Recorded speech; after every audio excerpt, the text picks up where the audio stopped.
Hi, welcome to the channel.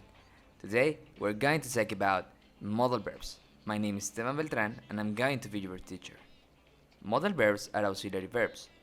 This means that they don't conjugate with a grammatical person.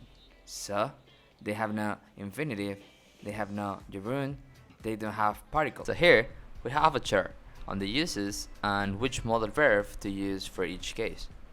Let's go into the modal verbs. The structure is very simple. It's subject plus modal verb plus verb in base form. In cases like have to, the verb is conjugated according to the grammatical tense. So let's start with the modal verb can. Can is a commonly used modal verb in English. It is used to express ability, opportunity, a request, to grant permission, to show possibility or impossibility. So, let's see some examples. He can play the piano, ability. We can visit my sister when we are in Brington, opportunity. You cannot use my car, permission. Let's continue with could. Could, it has the same functionality as can, but is used to express ourselves in past tense. Let's see some examples.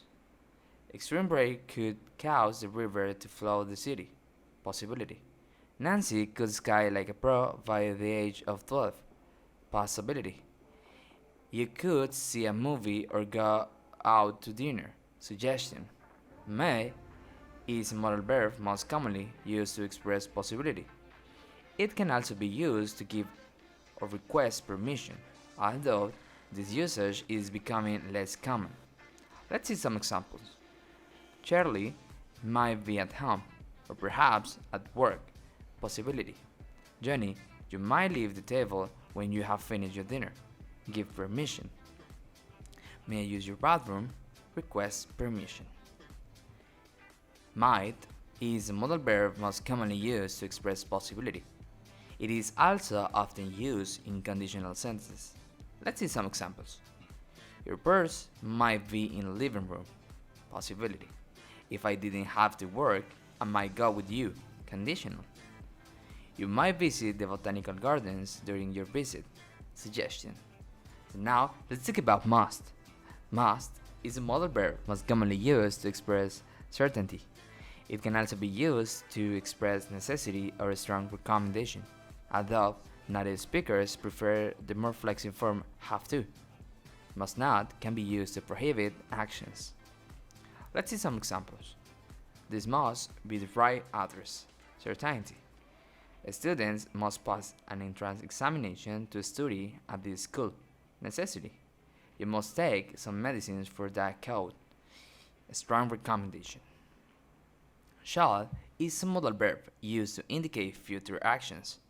It is most commonly used in sentences with I or we, and is often found in suggestions, such as shall we go? Shall is also frequently used in promises or voluntary actions. Let's see some examples. Shall I help you? Suggestions. I shall never forget where I came from. Promise. He shall become our next king. Predestination. Now, let's talk about will. Will is a modal verb used with promises or voluntary actions that take place in the future. It's similar to shall. Will can also be used to make predictions about the future. Let's see some examples. I promise that I will write you every single day. Promise. I will make dinner tonight. A voluntary action. He thinks that I will rain tomorrow. Prediction. Now let's talk about ought to. Ought to is used to advise or make recommendation.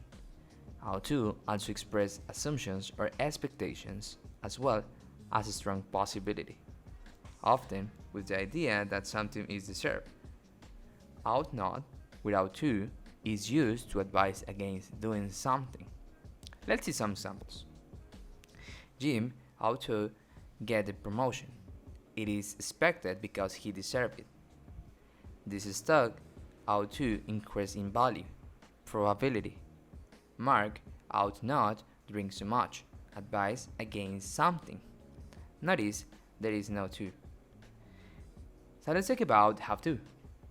have to is used to express certainty, necessity, and obligation. Let's see some examples. This answer has to be correct. Certainty. The sub has to be straight continuously to prevent burning. Necessity. They have to leave early. Obligation. Now let's talk about would. Would is a modal verb most commonly used to create conditional verbs. It is also serves as the past form of the modal verb will. Additionally, would can indicate repetition in the past. Some examples. If he were an actor, he would be in an adventurous movie. Conditional. I knew that she would be very successful in her career. Past of will. When they first met, they would always have picnics on the beach. Repetition. Now, the last one is should. Should is a modal verb most commonly used to make recommendation or give advice. It can also be used to express an obligation as well as expectation. Let's see some examples. When you go to Berlin, you should visit the palace in Potsdam. Recommendation. You should focus more on your family and less on work. Advice. I really should be in the office by 7 a.m.